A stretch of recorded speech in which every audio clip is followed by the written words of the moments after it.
चमत्कार की दुनिया। मैं जीकर करूंगी भी तो क्या, जहाँ मुझे मिलता ही क्या है, पीने को पानी और खाने को मार।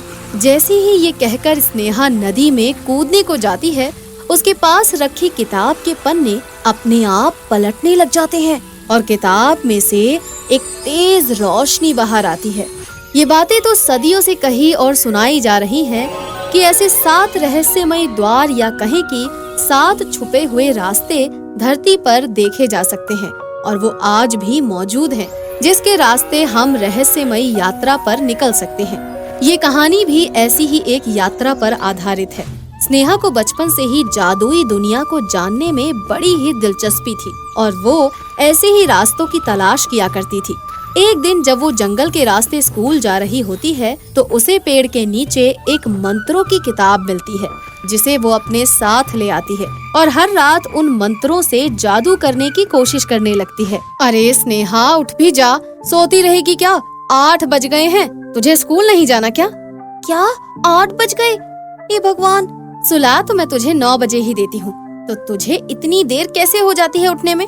और आजकल तेरे कमरे में मुझे अजीबोगरीब आवाजें भी सुनाई देती हैं। नहीं मम्मी, वो नींद तो मुझे ज्यादा ही आती है। कोई बात नहीं, लगता है मैं नींद में बड़बड़ाती होंगी। अच्छा ठीक है, अब जल्दी से तैयार हो जा और याद है ना, जंगल का रास्ता हमें कभी नहीं लेना है। स्नेहा फौरन तैयार हो जाती है और जंगल के रास्ते ही स्कूल के लिए निकल जाती है। मम्मी बिना ना जाने क्यों गांव वालों की तरह जंगल के रास्ते आने से मना करती है। ये जंगल तो कितना प्यारा है, इससे मुझे ये जादू की किताब मिली। बस अब जादू सीखने की देर है, फिर जब मम्मी के सामने जादू करूंगी तो वो भी हक्की बक्की रह जाएंगी। ये कहकर स्नेहा मंत्र पढ़ती है। मंत्र पढ़ो ऐसा कि छोटे से छोटा हो जाए बड़े जैसा। ओह, ये मंत्र तो किसी काम का नहीं है। ना जाने कौन सी फालतू किताब मेरे हाथ आ गई है। आज पूरे 1 हफ्ते हो गए हैं पर एक मंत्र भी काम का नहीं है। स्नेहा जंगल में 5 मिनट रुककर उस मंत्र को लगातार दोहराती है, पर कुछ भी नहीं होता और निराश होकर वो वापस स्कूल चली जाती है। रात को शोभा जैसे ही उसे सुलाकर कमरे में वापस आती है, स्नेहा हर रात की तरह उठ जाती है और उस मंत्र की किताब खोलकर फिर से मंत्र बड़बड़ाना शुरू कर देती है। वहीं बाहर से गुजर रहा मनमोहन शोभा के घर से आती हुई उस रोशनी को देखकर घबरा जाता है।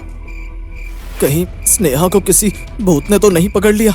आजकल ये अकेले में कुछ भी बड़बड़ाती रहती है और अभी भी अपने कमरे में मोमबत्ती जलाकर कुछ बड़बड़ा रही है। इस बारे में गांव वालों को बताना ही होगा। मनमोहन सभी गांव वालों को इसके बारे में बता देता है और अगली सुबह सारे गांव वाले एक साथ इकट्ठा होकर शोभा के घर के दरवाजे के बाहर भीड़ लगाकर खड़े हो जाते हैं। अरे शोभा, बाहर आ, घबरा मत, तेरी बेटी को कुछ नहीं होगा, रो रही होगी बेचारी। माना भैया तुम्हें छोड़कर चले गए भाभी, पर हम भी देवर होने का फर्ज निभाएंगे। स्नेहा को कुछ नहीं होगा भाभी।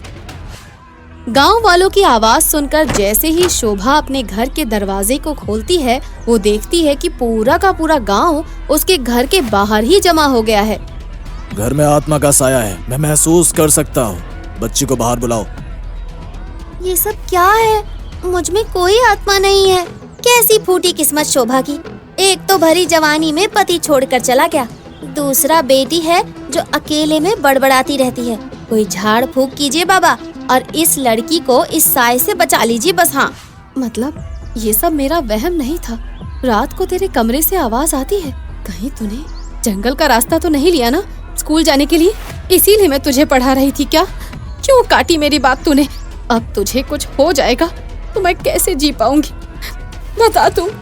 जो कुछ पैसे जोड़ रखे हैं तुमने, सब इसकी पढ़ाई पर ही लगा दोगी भाभी, तो तुम्हें बुढ़ापे में कौन देखने आएगा? झाड़ फूक करवा कर इसे अब घर का काम सिखाना शुरू कर दो और अच्छा लड़का मिलते ही इसकी शादी कर देना।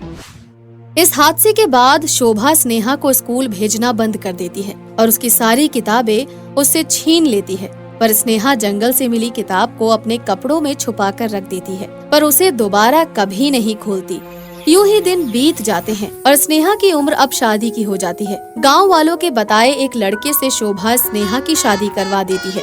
शादी करके स्नेहा अपने ससुराल चली जाती है। स्नेहा के ससुराल में 3 नंद और सास ससुर थे। शादी के दूसरे ही दिन स्नेहा सबसे पहले उठकर पूरे घर की सफाई करने लग जाती है और उसके बाद सबके लिए नाश्ता बनाकर टेबल पर लगा देती है। आजकल हमारे घर में 3 सब्जी से कम एक भी सब्जी नहीं बनी है मम्मी।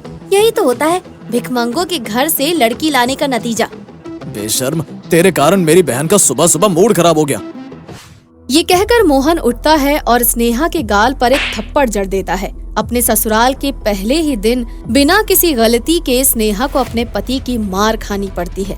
दोपहर के वक्त जब स्नेहा रसोई में काम कर रही होती है, ये आयरन गर्म नहीं हो रहा है भाभी, कहाँ हो? जरा देखो ना, आयरन शायद बिगड़ गया है। स्नेहा जैसे ही बिजली के पास जाती है, बिजली जोर जोर से चिल्लाने लग जाती है। माँ, भाभी ने गरम गरम आयरन मेरे हाथ पर लगा दिया माँ, देखो। पर मैंने कुछ नहीं किया माँ जी, मैं सच कह रही हूँ। स्नेहा के ससुराल का पहला दिन उसके जीवन का सबसे बुरा दिन बन जाता है और यही सिलसिला अब रोज रोज चलने लग जाता है। उसके ससुराल वाले उसे काम वाली की तरह रखते और सभी मिलकर अपना सारा गुस्सा उसी पर निकाल दिया करते, जिससे तंग आकर एक दिन स्नेहा मरने की ठान लेती है। और जैसे ही ये सोचकर स्नेहा अपने कमरे से बाहर जाने के लिए निकलती है, उसे अपने बक्से में से रोशनी आती हुई दिखाई देती है। स्नेहा बक्सा खोलती है जहाँ उसे वही अपने बचपन में जंगल में मिली हुई मंत्रों की किताब दिखाई देती है। ये किताब यहाँ कैसे आई?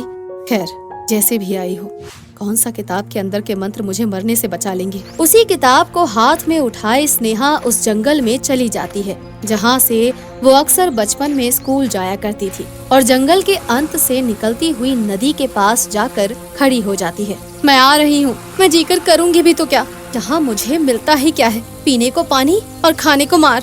जैसे ही ये कहकर स्नेहा नदी में कूदने को जाती है, उसके पास रखी किताब के पन्ने अपने आप पलटने लग जाते हैं और किताब में से एक तेज रोशनी बाहर आती है।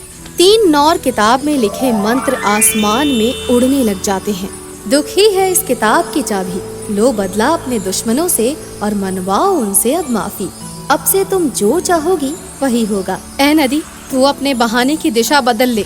जैसे ही स्नेहा ये कहती है, नदी के बहने की दिशा बदल जाती है। स्नेहा बहुत खुश हो जाती है और वापस अपने ससुराल आ जाती है। आ गई महारानी, कहाँ भटक रही थी तुम 4 घंटे से? जरा समझा दो भैया इसे। जैसे ही मोहन स्नेहा को मारने के लिए आता है, स्नेहा कहती है, उड़ जाए हवा में राक्षस तू और तितली तितली बनकर पेड़ से जाकर लटक जाए। जैसे ही स्नेहा ये कहती है, उसकी ननद तितली उड़ती हुई पेड़ पर जाकर लटक जाती है और मोहन हवा में तैरने लग जाता है। ये सब क्या है?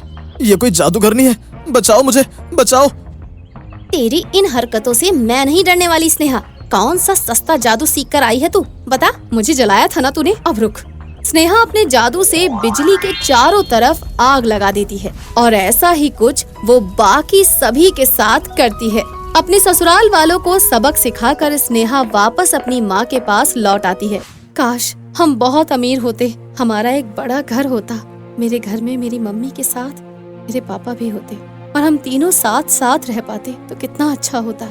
जैसे ही स्नेहा ये बात कहती है, जादुई किताब अपने आप खुल जाती है और उस किताब में से स्नेहा के पापा वापस लौट आते हैं, जो कई सालों पहले उस किताब के रास्ते रहस्यमयी दुनिया की तलाश में दूसरी दुनिया में चले गए थे। स्नेहा की इच्छा के मुताबिक उसका घर बहुत ही बड़ा हो जाता है। घर में नौकर चाकर सभी लोग आ जाते हैं और स्नेहा खुशी खुशी अपने मम्मी पापा के साथ रहने लग जाती है।